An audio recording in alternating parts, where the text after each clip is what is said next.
السلام علیکم دوستوں، میرا نام ہے نومی اور آپ دیکھ رہے ہیں نومی ریچ۔ دوستوں، قدرت ہمیشہ ہم انسانوں پر مہربان ہوتی ہے جب تک کہ ہم انسانوں کی غلطیاں ایک حد تک محدود رہتی ہیں۔ اس لیے ہمیں خوشگوار نظارے، ہوا اور پانی جیسی نعمت سے نوازتی ہے۔ بعض اوقات قدرت ناراض بھی ہوتی ہے اور ہمیں معافی مانگنے کا بھی وقت نہیں ملتا۔ آج اس موضوع پہ 10 قدرتی آفات کے بارے میں بتانے جا رہا ہوں۔ ویڈیو سٹارٹ کرنے سے پہلے سبسکرائب کریں نومی ریچ کو اور بیل کے آئیکن کو دبائیں تاکہ ہر آنے والی ویڈیو کی نوٹیفیکیشن آپ تک ٹائم پر پہنچے۔ تو شروع کرتے ہیں اپنا کاؤنٹ ڈاؤن۔ نمبر 10، سائیکلون نرگس۔ یہ 2008 میں شمالی بحر ہند کو ہٹ کرنے والا ابتدائی طوفان تھا۔ یہ سائیکلون میانمار میں لینڈ فال کے باعث بنا اور اس کے 37 قصبوں کے ساتھ ایئر وادی ڈیلٹا کے علاقوں کو کچھ دن تک تباہ کر دیا۔ کچھ سرکاری اطلاعات سے ہمیں پتہ لگتا ہے کہ 84,500 لوگوں کی ہلاکتیں ہوئی ہیں جبکہ 53,800 لوگ لاپتہ ہیں۔ نمبر 9، Nevado del Ruiz volcano eruption 1985۔ یہ والکینو 20ویں صدی کی دوسری آتش فشاں سے متعلق تباہی سمجھا جاتا ہے۔ یہ آتش فشاں جو عام طور پر پلینیم پھٹنے یا ابلتی ہوئی گیس اور چٹانوں کی تیز حرکت پذیر دھاروں کو پیدا کرتا ہے، جسے پیروکلاسٹک بہاؤ بھی کہا جاتا ہے، جس میں 25,000 لوگوں کی ہلاکتیں ہوئی۔ یہ آتش فشاں کولمبیا کی ہسٹری کا ایک بہت بڑا نیچرل ڈیزاسٹر تھا۔ نمبر 8، تنگشان ارتھ کوئک۔ چائنا میں 28 جولائی 1976 کو بھیانک زلزلہ آیا جس کے نتیجے میں 2,40,000 لوگوں کی ہلاکتیں ہوئی۔ یہ 20ویں صدی کا سب سے خطرناک زلزلہ سمجھا جاتا ہے جس کی شدت 7.8 تھی۔ اس ارتھ کوئک نے تنگشان سٹی کو پوری طرح تباہ کر دیا۔ Number 7، hurricane Andrew. یہ سمندری طوفان 1992 میں افریقہ کے مغربی ساحل پر جانے والی ایک ٹراپیکل لہر کے ذریعے پیدا ہوا۔ اس سمندری طوفان کی وجہ سے 65,000 لوگ اپنی جان سے ہاتھ دھو بیٹھے۔ اس سمندری طوفان نے مغربی افریقہ کو $26 بلین کا نقصان دیا تھا۔ نمبر 6، بھولا سائیکلون۔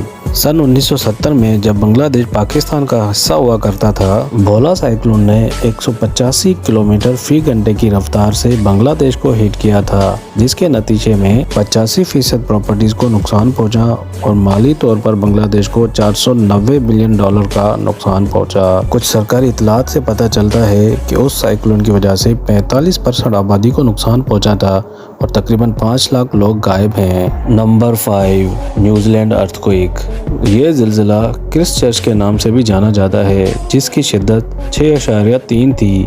اس ارتھ کوئک نے 2011 میں نیوزی لینڈ کے دوسرے بڑے شہر کو نقصان پہنچایا تھا جس میں 125 لوگ اپنی جان سے ہاتھ دھو بیٹھے۔ اس ارتھ کوئک نے کرسٹ چرچ سٹی اور اس کے اندرونی ایریا کو $16 ارب کا نقصان پہنچایا تھا۔ نمبر 4، افغانستان بلیزرڈ۔ افغانستان بلیزرڈ ایران کے بعد دوسرا سب سے بڑا برفانی طوفان تھا۔ اس طوفان نے 1337 لوگوں کی جان لے لی۔ اس طوفان میں درجہ حرارت -30 ڈگری جا پہنچا اور 180 سینٹی میٹر برف پڑی۔ اس طوفان نے لوگوں کو جما کے رکھ دیا تھا۔ لوگوں کے ساتھ ساتھ جانور بھی ہلاکت سے بچ نہ سکے اور 4,15,000 جانور ہلاک ہو گئے تھے۔ Number 3، east Africa drought. سن 2011 میں یہ مشرقی افریقہ کے 60 سالوں میں سب سے خوفناک خشک سالی تھی جس میں تقریباً 12,40,000 لوگوں کو خوراک کی ضرورت تھی، جس نے کینیا، ایتھوپیا اور جبوٹی میں خوراک کا بحران پیدا کر دیا اور 9.5 لاکھ لوگوں کی زندگی کو خوف زدہ کر دیا، جس کے نتیجے میں بڑے پیمانے پر اموات ہوئی اور قحط کا باعث بنا، جس میں 50,000 سے 2,60,000 لوگوں کی اموات ہوئی۔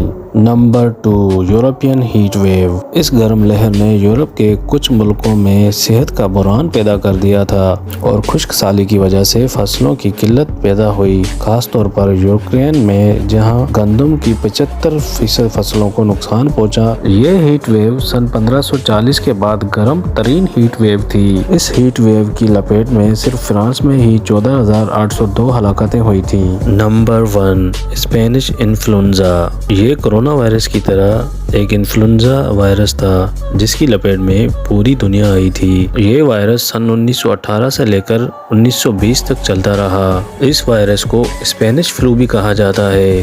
اس وائرس کی وجہ سے 50 سے 60 لاکھ لوگوں کی جانیں گئیں اور تقریباً 2 کروڑ لوگ اس وائرس سے بیمار ہوئے تھے۔ امید ہے دوستوں میری ویڈیو آپ کو پسند آئی ہوگی۔ انشاءاللہ ملتے ہیں اگلی ویڈیو میں، تب تک کے لیے اپنا بہت سارا خیال رکھیے گا اور مجھے اپنی دعاؤں میں یاد رکھیے گا۔